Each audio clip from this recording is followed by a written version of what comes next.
Okay, week 4 in our class, and you're going to be reading the chapter on how the brain processes information. And so I thought I'd give you a little bit more on the effects of trauma and brain development, since a lot of us have children in the classroom that have experienced great trauma and may not understand how that affects kids and how they're learning. Because I know as a teacher, when you have a kid that's not learning as well as others, and you're thinking, well, what's going on with this kid? If there's not a special ed background and you're wondering what's going on with this kid, trauma may be part of that. So let's talk about a little bit about that this week, even though it's really not part of what you're reading in the book, but it's important as a teacher to understand part of this. There's a lot of research on trauma and the brain and brain development. And this week you're going to be creating an information processing analogy, you know, talking about the sensory register, the immediate memory, the working memory, and the long-term memory, and how something, whatever it is, gets from each part of the brain into that long-term memory, which is where we want learning to stay for our kids. And you can do your analogy on anything. You could do it on baking a cake and how that information gets from that sensory register of that smell and the feel of the batter into the long-term memory of how to make a cake, grandmother's cake forever. You get to decide what analogy you want to do it on. They've got some examples this week. I think one of them is taking a child who you think may be being abused, and then how to get that child all the way through the process of getting into a foster family. So you get to decide on the analogy. Whatever you want is okay, as long as you can come up with how something starts with sensory and goes all the way into long-term. But when something doesn't get into long-term memory for kids, we got to figure out why why something might be stopping it. And it could be that there's something brain-wise that's stopping it, or it could be trauma. And a lot of our kids are going through trauma in their lives. I know in my school district, a lot of our kids are coming from this. So here are some impacts that that trauma can have on brain development that kids are suffering with. And you might see this in your classroom. So if a kid can't learn at a higher level, it could be that their rational thought is being kind of hijacked. When you've got a lot of trauma going on, even though it's not happening right then, that hippocampus sometimes gets kind of short-circuited by the amygdala, where things can't get in there because they're so constantly in that fright or flight mode all the time. They're not sure what's going to happen when they get home. They're not sure where they're going to live. They're not sure if dad's going to be drunk when they get home. That really affects how kids can learn higher level skills. And it affects, even though people are out of that situation, they've been out of it for a long time, it affects even adult survivors, have very significant defects in verbal short-term recall. So it's not something that, even though it's not happening to you right now, it can affect you for a very long time. So if you see a kid that overreacts to a situation and you're thinking, what in the world is that about? We're just doing this simple thing and this kid just kind of freaked out on it. It can be that sometimes kids can't tell the difference between what's real and what's imagined when they're talking about a threat. And it's because that stress hormone can really affect that hippocampus, and that hippocampus is where we put things into that long-term memory. So they're really working on that amygdala, which is kind of that, we're talking about that reptilian brain that, it's just, I react to things immediately to keep my survival. It's really a survival impact.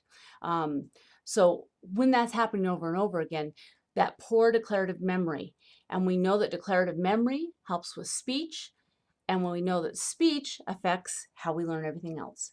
So helping kids really understand learning how to calm down and be mindful of things.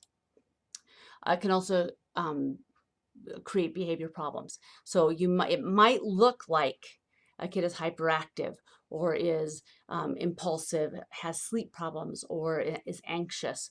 These things will all show up with trauma, and they can be long-term problems for a child that follow them into adulthood. It also can show up as a kid who's disassociating.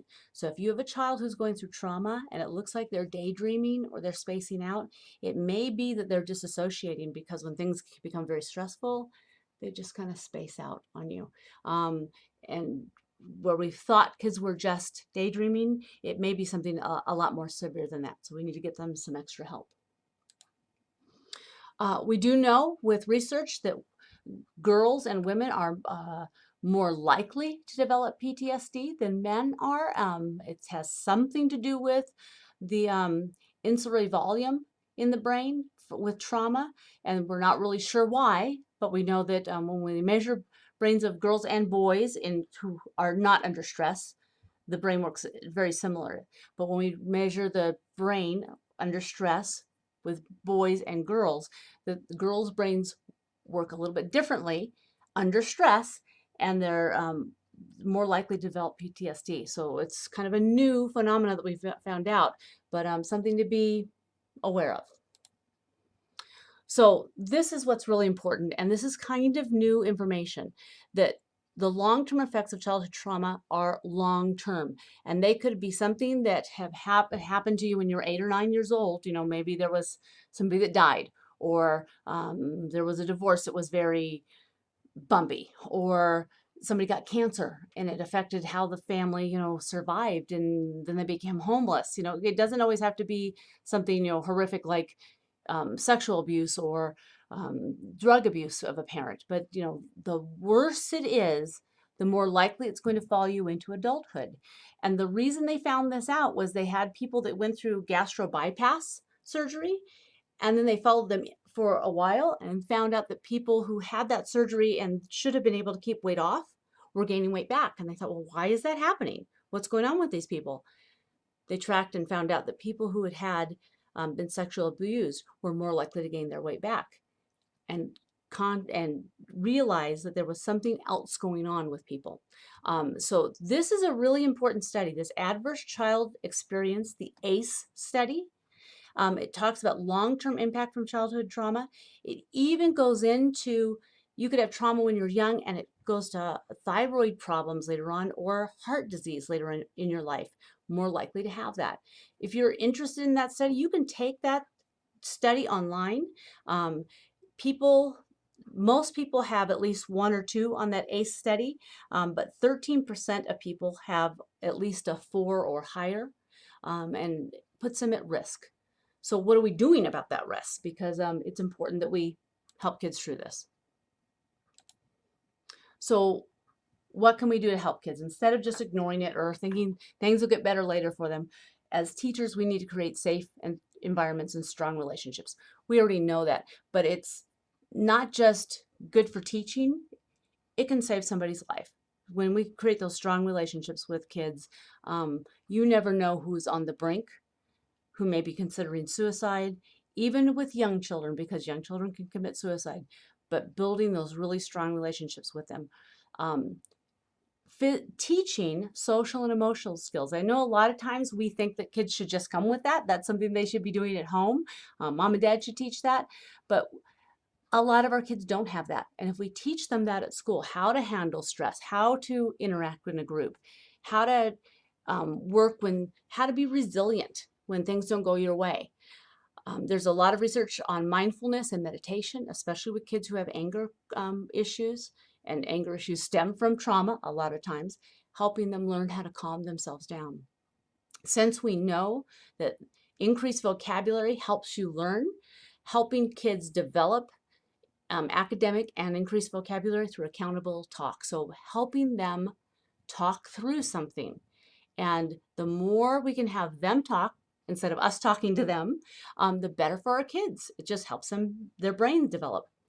And then I really encourage you to learn a little bit about mediated learning experience. It's really great research. And how it came out was during World War II,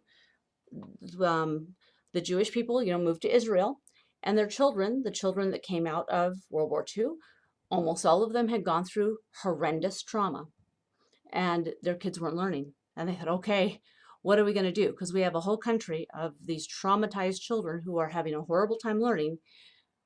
Our country has to be built on them. We don't have any other kids. This is it. We have enemies all around us ready to kill us, and we're hoping that our country doesn't survive. We've got to get these kids going, and we've got to help them be whole, learning human beings. And this is where this mediated learning experience came through. So it's about getting the kids to become self-regulated, independent, and creative. It's great, great teaching. And there's a lot of stuff on it online. I'll post just some brief things on it that you can look at if you're interested in, but it's really about working with kids in trauma. And that's where that research came from, because if Israel didn't teach their kids how to be okay, they were going to fail as a country. So we've got week 4. You've got that paper that's due this week. You're doing a great job in the discussion boards. I really like how you're commenting and having really positive comments back to your classmates and really specific to what they've posted. So you're doing a great job. Any questions or comments that you need to get a hold of me, go ahead. And I'm in town this week, so it makes my life a little bit easier, and hope you're enjoying the class.